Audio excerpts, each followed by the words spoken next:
Subscribe कीजिए अपने भक्ति प्रसाद चैनल को और भक्ति का आनंद लीजिए। During Rama's time, it was that time trying to establish a civilization. Sending his pregnant wife to the forest is a cruel thing. He lived with that pain every moment of his life. So in Krishna's case, he deals with them completely differently, not by the book, but by his wit. In the war, he was very cunning. So he is dealing with him in a different way.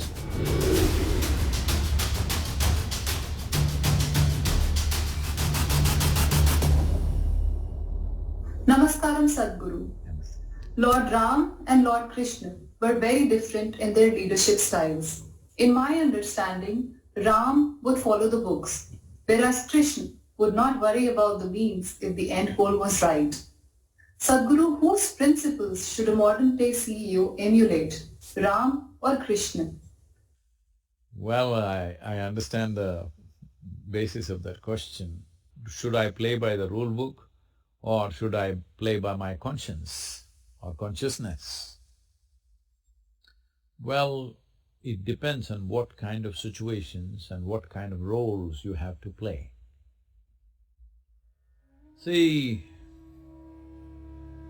at the time of Rama, we call him Rama in southern India, okay? You cut off his name Ram. In Tamil Nadu is Raman, okay? So, when it comes to Rama, he is playing by the book because you must understand at that time, one continuous conversation in that society is how to establish an order. So, Rama is at that kind of time when in this subcontinent there was no described law.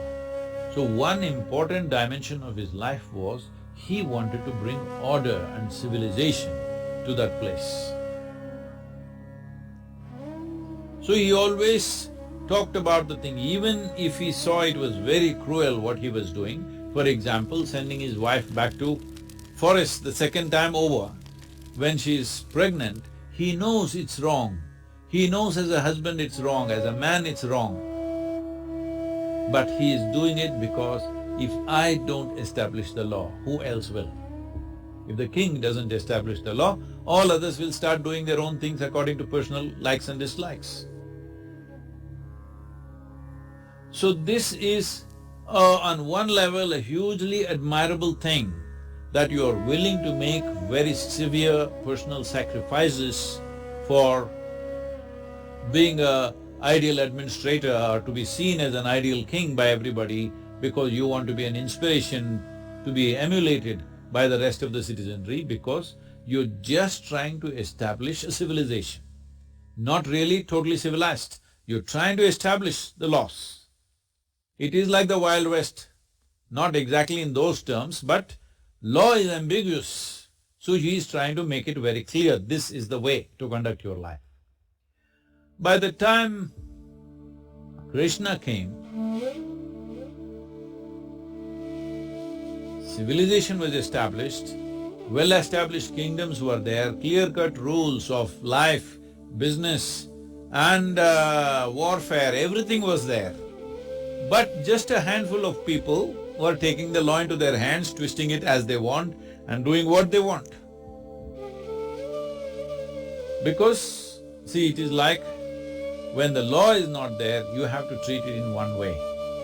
When the law is there and everybody knows what is the law but they are finding an underhand way of doing things, now you have to treat it as a crime. So how you treat crime and how you treat an outlaw, I'm trying to make a difference, there is not much difference, but I'm trying to make a difference because somebody is out of the law because he has no sense of law in his head. Somebody is a criminal, he knows what's the law and he's subverting it intentionally, all right? Not because of the compulsions of the situation alone, but he is by choice subverting the law.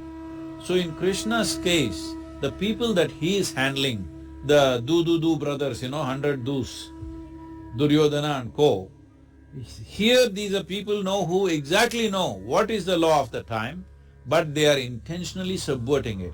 So he deals with them completely differently, not by the book, but by his wit, by his, cunning also. Many times in the war he was very cunning, because he knows these people, if you go by the law and let them win, they are not going to give a just rule to anybody. They will do anyway what they want to do, all right? They'll anyway do what they want to do. They will not go in a just manner for the people. So he is dealing with him in a different way. So these are two different contexts. These are two different times. So what we need to see is, for their time, they are acting in a relevant way, both of them. Similarly, for our time, we must act in a relevant way. Now, law is 100% clear. You cannot be an outlaw, you cannot say, I don't understand. Right now still, like when we were growing up, this is a big thing around the world. This is the time of Fidel Castro and Che Guevara and all this. We are all thinking revolution, revolution. In India, all this Charu Majumdar, Kanu Sanyal and all these people, Somalu in the south, we are all super inspired by them and we want to go into armed conflicts. Well, it took some time for me to come to my senses, but otherwise I was almost there. Okay, some of my friends went. I went till there, but then I found that organization was as corrupt as anything else as the government is, so I stepped back. Why I am telling this to you is, that was a time when I'm saying in 60s, 70s, we are still thinking this nation is not fully formed. But now this nation is fully formed, all our business should be is to establish the constitution in everybody's minds and hearts. It's very important, because that is where the largest well-being is. If I write my own constitution and you write your own constitution, nobody is going to be well in this place. If we want to address the largest well-being of this nation, largest number of people in this nation, then we must go by a single law, single rule book. It's very important. Not even as Rama went, because Rama went by the word, not being just many times, just by the word, being extremely cruel to certain people, because he is trying to establish the law. But now that is well done, now we can look at justice in a completely more humanistic way.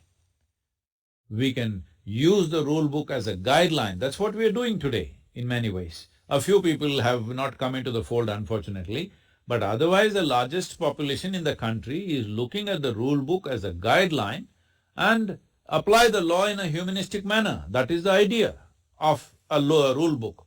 Rule book is not a guillotine to cut people's heads, all right? But at one stage it is so. When in Wild West they tried to establish law, how they established law was these judges were called hanging judges. That doesn't mean they were hanging. For anything they were hanging people, just about anything. Daily hangings in small towns. In a town of a few hundred population, every day hanging, all right? Every day at least one guy will be hung. So hanging, they kind of established the law. Unfortunate, this happens to a country or a civilization when you're trying to establish a national identity or a civilizational identity in a very short span of time. When it happens over a long span of time, it can happen with much less cruelty, but when it tries to happen in a very short, brief amount of time, enormous cruelty will happen. This is what people call as revolutions, this is what people call as establishment of law, whatever.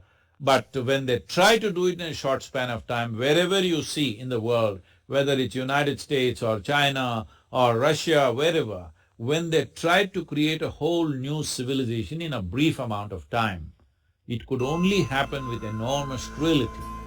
So during Rama's time, it was that time trying to establish a civilization, but not in such a rush as it's been done in modern times. They took time, so there was no that level of cruelty, but there was cruelty. Sending his pregnant wife to the forest is a cruel thing, very cruel thing for himself. It's not just cruel to his wife and his children, it's extremely cruel to him. With that pain he lived all his life. He was not somebody, he sent his wife away and he is happy. He lived with that pain every moment of his life. But he still did it because for him establishing a rule book was very important. But Krishna's time is a different time. Our time is totally different time. So we must be current, we must be relevant to the times in which we exist.